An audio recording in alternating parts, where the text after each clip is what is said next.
ব্রাহ্মণবাড়িয়ার কসবা উপজেলায় ইফটিজিংয়ের ঘটনায় এক অটোরিকশা চালককে ১ বছরের বিনাশ্রম কারাদণ্ড দিয়েছেন ভ্রাম্যমাণ আদালত।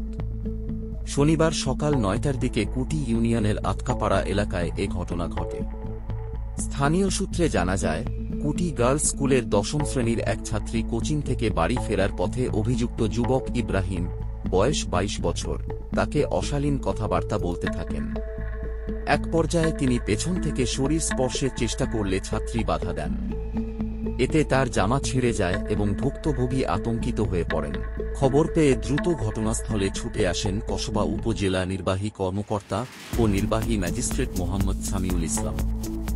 অভিযুক্তকে জিজ্ঞাসাবাদে তিনি নিজের দোষ স্বীকার করলে দণ্ডবিধি ১৮৬০-এর ৫০৯ ধারায় ১ বছরের বিনাশ্রম কারাদণ্ড এবং ৫০০ টাকা অর্থদণ্ড প্রদান করা হয়। ভ্রাম্যমাণ আদালতের এ রায়ে স্থানীয়রা স্বস্তি প্রকাশ করেছেন।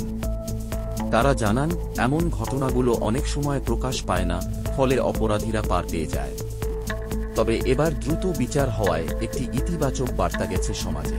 নারী ও কন্যা শিশুদের নিরাপত্তা নিশ্চিত করতে সরকার ইফটিজিংয়ের বিরুদ্ধে কঠোর অবস্থান নিয়েছে।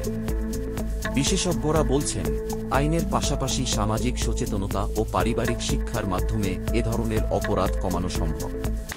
ভুক্তভোগী পরিবারকেও সাহস নিয়ে এগিয়ে আসতে হবে যাতে কোনো অপরাধী আইনের বাইরে থাকতে না পারে। প্রশাসন জানিয়েছে, ইফটিজিং সহ নারীর প্রতি যে কোনো ধরনের সহিংসতা ও হয়রানির ঘটনায় জিরো টলারেন্স নীতি অনুসরণ করা হবে।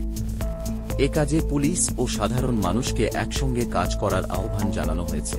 উল্লেখ্য, দণ্ডবিধি ৫০৯ ধারায় নারীকে উদ্দেশ্য করে অশ্লীল ইঙ্গিত বা কথা বলা এবং শারীরিক হয়রানি করার প্রমাণ পাওয়া গেলে সর্বোচ্চ ১ বছরের কারাদণ্ড ও জরিমানার বিধান রয়েছে।